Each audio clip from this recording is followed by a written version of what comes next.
جب تک ذات کی محبت کو نہیں کچلتے تب تک انسان ولایت کے میدان میں داخل ہی نہیں ہو سکتا. نعمت خدا ہے کہ خدا نے اپنی ولایت میں لایا، پھر رسول کی ولایت میں لایا، پھر علی ابن ابی طالب کی ولایت میں لایا. یعنی زندگی وہ جو ولایت علی ابن ابی طالب میں گزرے. ہم نے صرف ولایت کو محدود کر دیا ایک نعرے میں، ولایت کو محدود کر دیا تو لفظوں میں کہ علی اللہ کا ولی ہے. بھائی علی تو اللہ کا ولی ہے، لیکن تم نے اس ولایت سے کتنا فائدہ لیا؟ تمہارے گھر میں علی ابن ابی طالب کی ولایت کتنی ہے؟ تمہارے سفرے پر علی ابن ابی طالب کی ولایت کتنی ہے؟ تمہارے بچے کی تربیت میں علی ابن ابی طالب کی ولایت کتنی ہے؟ تم جب شادی کرتے ہو وہاں علی ابن طالب کی ولایت کتنی ہوتی ہے؟ تمہاری خوشیوں میں علی ابن طالب کی ولایت کتنی ہے؟ ولایت کا مطلب حکومت، حکومت کا مطلب یہ کہ یہ جسم تو تمہارا ہے پر کس کی حکومت میں چلے گا؟ علی کی حکومت میں چلے گا. آنکھیں تو تیری ہیں پر تیری مرضی سے نہ دیکھیں، وہاں دیکھیں جہاں علی پسند کرے. کان تو تیرے ہیں پر تیری مرضی سے نہ سنیں، وہ آوازیں سنیں جو علی کو پسند ہیں. زبان تو تیری ہے پر لفظ تیری مرضی سے نہ نکلیں، وہ لفظ ادا کرو جو علی کو پسند ہے. جب ایسی ولایت پہ بندہ آتا ہے تو چاہے بندہ مدائن میں مر جائے، جنازہ علی وہاں بھی پڑھانے جاتے ہیں. یہ ولایت چاہیے آل رسول کو، یہ ولایت چاہیے محمد اور آل محمد کو. ورنہ ایسے کئی ساتھی تھے جو رسول اور علی کے ساتھ تھے لیکن ولایت میں چلنے والے بہت کم تھے، جو زندگی اپنی مرضی سے نہ گزاریں، اہل بیت رسول کی مرضی سے گزاریں. اور اہل بیت نے اسی سسٹم ولایت کو، آج اگر کوئی پوچھے کہ مولانا کربلا میں کتنے شیعہ تھے تو شاید ہم انگلیوں پہ گن سکیں. مثلا حبیب ابن مطہر، مثلا جناب جون، یعنی انگلیوں پہ آپ گن سکتے ہیں. لفظ شیعہ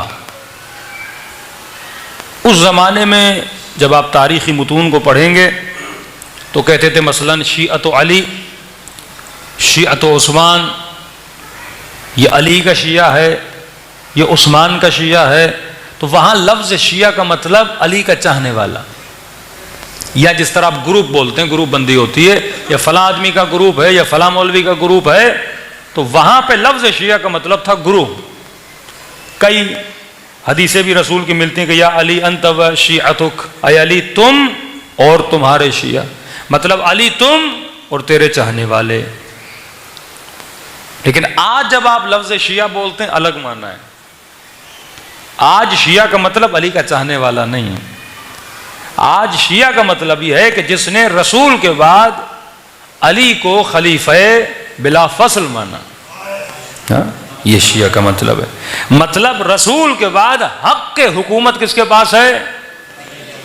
اہل بیت کے پاس ہے. یہاں 12 خلفاء، 12 نقیب، 12 امام جو متون اہل سنت میں کثرت سے وارد ہوا ہے. اور بڑی کوشش ہے کہ انہوں نے 12 پورا کرنے کی، لیکن ان کے ہوئے نہیں. مثلا خلافت راشدہ کو ملایا، کچھ بنو امیہ کے ملا دیے، کچھ بنو عباس کے ملا دیے، تو ملانے کے بعد بھی یہاں 12 سے بڑھ رہے تھے، یہاں 12 سے گھٹ رہے تھے. جن کے پاس 12 کا عدد پورا ہوتا ہے حقیقی شیعیان اہل بیت ہیں، جن کے پاس 12 کا عدد کمپلیٹلی پورا ہے. تو آج جسے شیعہ بولا جاتا ہے مطلب ایک میچور شیعہ. یعنی اس زمانے میں آپ کو شاید 2 فرد ملتے جن کو شیعت کا مفہوم پتہ تھا. ایون جناب مختار کے زمانے میں بھی شاید آپ کو 4-5 لوگ ایسے ملیں جو حقیقتاً اہل بیت کو ایز اے ولی اللہ مانتے ہوں. ہاں احترام تھا کہ نبی کے نواسے ہیں، یا کچھ مولا کو پسند کرتے تھے اور کہتے تھے نہیں حکومت آل علی کو ملنی چاہیے، وہ بھی ایز اے امام نہیں، محبت میں. اگر مولا کو امام مانا ہوتا تو واللہ کبھی جنگ صفین میں کوئی علی کی مخالفت کرتا؟ آپ سوچئے تو صحیح. اتنا لشکر علی کے ساتھ آیا، خلیفہ مان کر، امام مان کر نہیں. مالک اشتر امام مانتے تھے، عمار یاسر امام مانتے تھے. کہ جب مولا نے کہا کہ علی کہہ رہا ہے کہ نعرہ حق کا ہے، نیتیں باطل کی ہیں، مولا سمجھاتے گئے کہ یہ نعرہ سچ ہے کہ لا حکم الا اللہ، اللہ کے علاوہ کوئی حکم نہیں چلے گا. لیکن بندے خدا حکم خدا کو بھی چلائے گا کون؟ نیزوں پہ قرآن تو اٹھایا نا، بس نہ علی کی نہ امیر شام کی، لا حکم الا اللہ، حکم کس کا چلے گا؟ اللہ کا چلے گا۔ امام نے کہا عقل کے ہوش کے ناخن سنبھالو، حکم خدا تو چلے گا لیکن حکم خدا چلائے گا کون؟ حکم خدا علی چلائے گا یا امیر شام چلائے گا؟ یہ فیصلہ تو پھر بھی تم نے کرنا ہے نا۔ تو اس وقت بھی علی کی مظلومیت یہ تھی کہ مولا کو کوئی امام نہیں مانتا تھا، خلیفہ مانتے تھے، پھر خلیفے کے خلاف بھی ہوتے تھے، پھر خلیفوں کو مارتے۔ خلیفہ کشی مسلمانوں میں شروع ہوئی نا، جناب عمر کو مارا، پھر ہم عثمان کو مارا، حضرت علی کو مارا۔ کس نے مارا؟ مسلمانوں نے مارا نا۔ خلیفہ کشی شروع ہوئی نا، لیکن کوئی اپنے امام کو مارے گا؟ اگر ولی مانتا، ولی کو کوئی مارتا ہے، اگر رسول کو کوئی نبی مانے گا، نبی کو کوئی مارے گا؟ قطعاً کوئی نہیں مارے گا۔ آج آپ کا مولا کہے، امام زمانہ کہے کہ مثلا پوری عالم اسلام کے مسلمان میرے ساتھ آ جائیں، مجھے فلاں ملک سے جنگ لڑنی اور امام لڑنے جائیں، اور ہم امام سے اختلاف کریں کہ نہیں ہم آپ کے ساتھ نہیں آ رہے، یہ تصور بھی کوئی کر سکتا ہے؟ مولا جہاں لے جائیں بندہ چلا جائے گا۔ کیوں؟ کیونکہ آپ نے انہیں امام ماننا ہے۔ اس زمانے میں کسی نے علی کو امام نہیں مانا تھا۔ جب بولتے تھے یہ علی کا شیعہ ہے، شیعہ کا مطلب علی کا چاہنے والا ہے، نہ کہ اصولی طور پر جس طرح آپ کے اصول دین میں ہے توحید ہے، عدل ہے، معاد ہے، امامت ہے یا قیامت ہے۔ امام نہیں مانتے تھے ابن طالب کو۔ کربلا کے واقعے کے بعد سمجھو امام حسین نے ایک بنیاد ڈالی کہ نعرے بلند ہوئے، یا لسارات الحسین، جو بنو عباس نے یہ نعرے بلند کیے۔ جو گولڈن ٹائم تھا شیعوں کا، وہ چھٹے امام کا زمانہ تھا، پانچویں اور چھٹے امام۔ جتنی حدیثیں آپ کو امام محمد باقر اور امام جعفر صادق سے ملی،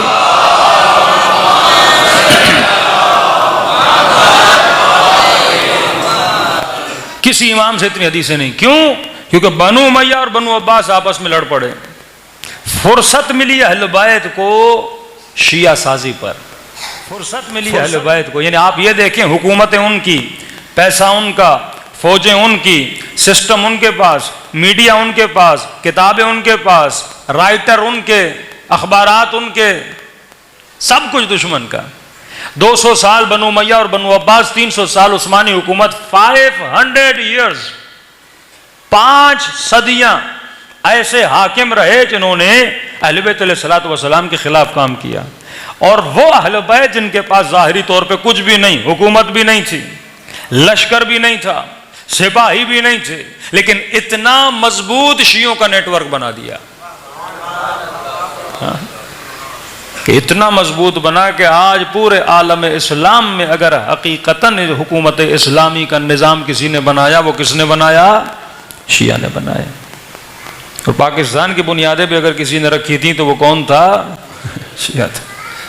بڑی بڑی عالم اسلام کی شخصیتیں آپ کو نظر آئیں گی مکتب اہل بیت کے چاہنے والے ہیں۔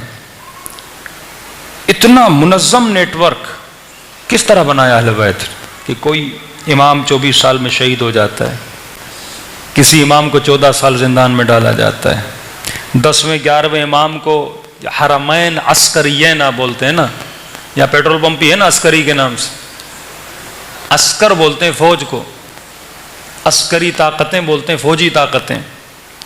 حرمین عسکریین، جہاں پہ مولا کا گھر ہے، یہ جہاں حرم امام کا گھر تھا، رہائش گاہ تھی امام کی نا، تو امام عسکر میں رہتے تھے۔ مثلا ایسے سمجھیں کینٹ کے اندر رہتے تھے، جیسے بھی آپ کینٹ کے اندر ہیں تو امام کینٹ کے اندر رہتے تھے، سخت نگرانی کے تحت، کون آ رہا ہے کون جا رہا ہے۔ کبھی کبھی ڈیلی بیسس پہ امام کو بلایا جاتا تھا تاکہ ڈیلی رپورٹ دیں آپ سے، آج کون ملنے آیا کون ملنے نہیں آیا۔ جن لوگوں پہ شک ہوتا ہے نا تو ڈیلی بیسس پہ ان کو آفس میں طلب کیا جاتا ہے، بتائیے آپ کی ایکٹیویٹی کیا ہے۔ اسی طرح ڈیلی بیسس پر ایکٹیویٹیز کو چیک کیا جاتا تھا۔ یعنی اتنے سخت ماحول میں اہل بیت علیہ الصلوۃ والسلام نے اتنے مضبوط شیعہ نیٹ ورک بنا دیا۔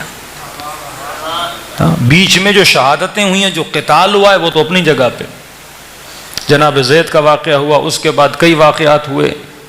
پھر آپ آ جائیں معتصم کے زمانے میں، منتصر کے زمانے میں، کتنے شیعوں کو انہوں نے قتل کیا، کتنے آل رسول کی اولادوں کو انہوں نے قتل کیا، جگہ جگہ قتل اور غارت، جہاں ان کو کوئی سید ملتا وہاں سر قلم کر دیتے۔ بس اتنا بتاتا کہ ہم اہل بیت رسول کے ماننے والے ہیں، قتل کر دیے جاتے۔ پھر چھٹے امام نے کہا کہ تقیے میں چلے جاؤ، جان کو خطرہ ہے، مال کو خطرہ ہے، اپنے مذہب کا اعلان وہاں پہ نہ کرو، ایسا نہ ہو تمہاری نسلیں منقرض ہو جائیں۔ پھر ہجرت کا حکم دیا کہ جہاں خطرہ ہے وہاں سے نکل کے ہجرت کرو۔ اب جیسے جیسے ہجرتیں ہوتی گئیں، کیونکہ انسان سختیوں میں اور کیا ہوتا ہے، مضبوط ہوتا ہے۔ بہترین ٹائم جو شیعوں کے لیے تھا، گولڈن ٹائم آف شیعہ، وہ ٹائم تھا امام محمد باقر، امام جعفر صادق۔ اور صرف امام نے شیعوں کو فائدہ نہیں دیا، جتنے مذاہب اہل سنت اور ان کے امام بنے اس زمانے میں بنے، امام کی یونیورسٹی میں پڑھ کے بنے، اور یہ جملے کہہ کر بنے کہ اگر 2 سال نہ ہوتے تو نعمان ہلاک ہو جاتا۔ یہ 2 سال کون سے تھے؟ یہ امام حنیفہ کے جملے ہیں۔ کس کی شاگردی میں گزرے؟ چھٹے امام کی شاگردی میں گزرے۔ چھٹے امام کے بعد آتے ہیں 7ویں امام۔ سب سے مضبوط ترین کام اگر کسی امام نے کیا شیعہ نیٹ ورک کے لحاظ سے، وہ 7ویں امام نے کیا۔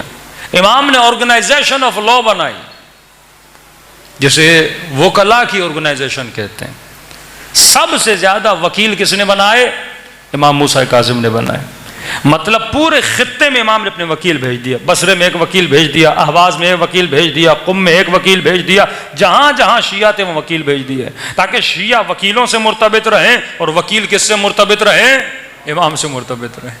ضرورت نہیں تھی اب ڈائریکٹ امام سے رابطہ۔ ایک طرح سے وکیلوں کے بنانے کا سبب یہ تھا کیونکہ شیعوں کو تیاری کروانی تھی کہ اب تیرا امام غیب کے پردے میں جانے والا ہے، تاکہ ان کو عادت ہو جائے وکیلوں کے ساتھ رابطے میں رہنے کی۔ اسی طرح پھر امام رضا کا زمانہ آتا ہے، لیکن اس میں پھر سب سے بڑی خدمت امام زین العابدین کی ہے۔ کہتے ہیں جب شیعہ تھے ہی نہیں تو جب میرے چھٹے امام لیکچر دیتے تھے، درس دیتے تھے، یہ ہزاروں شاگرد کہاں سے آتے تھے؟ مثلا اگر کوئی مجھے جانتا ہی نہیں ہے، میں ایک لیکچر شروع کر دوں ایسے ہی کینٹ میں، تو کتنے لوگ سننے آئیں گے؟ اور نون آدمی کو کتنے؟ ہزاروں شاگرد۔ تو کہتے ہیں یہ کمال امام زین العابدین کا۔ کون سا کمال تھا؟ کہ کربلا کے بعد اگر کسی امام نے سب سے زیادہ غلام خریدے ہیں وہ امام زین العابدین ہیں۔ ہزاروں کی تعداد میں امام زین العابدین غلام خریدتے تھے، یعنی کوئی امام نہیں جس کے پاس امام زین العابدین جتنے غلام ہوں۔ کہ غلام خریدتے تھے، غلاموں کو تربیت دے کر پھر آزاد کر دیتے تھے، آزاد کر دیا۔ اور کہتے چھٹے امام کے لیکچر میں زین العابدین کے آزاد کردہ غلام جا کے شرکت کرتے تھے۔ پھر انہی کی نسلوں سے شیعہ بنے، پیغام پھیلا، آرگنائزیشن آف لا بنی۔ کٹھن ترین وقت، مشکل ترین وقت امام رضا پہ آیا، لقب ملا غریب الغربا۔ غریب اس لیے تھے کیونکہ وکیلوں نے امام کی امامت کو ماننے سے انکار کر دیا۔ پہلی خیانت جو وکیلوں نے کی، کیونکہ پیسہ تھا، مال تھا، خمس تھا، امانات ان کے پاس آتی تھیں، پریشان تھے اگر سارا کچھ امام کو دے دیں گے تو ہمارے پاس کچھ بچے گا نہیں۔ یہاں سے خیانت ہونا شروع ہو گئی، کیونکہ امام رضا کو خدا نے بہت دیر سے بیٹا دیا۔ پہلا الزام لگا یہ امام نہیں، اگر امام ہے تو اس کی نسل نہیں، اس کا بیٹا نہیں، لہٰذا ہم امام نہیں مانیں گے۔ مختلف فرقے بن گئے، تو خدا نے جب بیٹا دیا اس کے بعد بھی امام پر الزام لگایا، الیاذ باللہ، الیاذ باللہ، یہ ماننے سے انکار کر دیا کہ آپ کا بیٹا ہے۔ تبھی لقب ہے غریب الغربا۔ کسی امام پہ ایسے الزام نہیں لگے جیسے امام رضا پہ لگے، یہاں تک کہ چہرے شناسوں کو بلایا گیا، امام کو کہا چلے جاؤ کھیتی میں اور کھیتی باڑی کرو، امام جواد کو کہا چلے جائیں بچوں کے ساتھ کھیلیں۔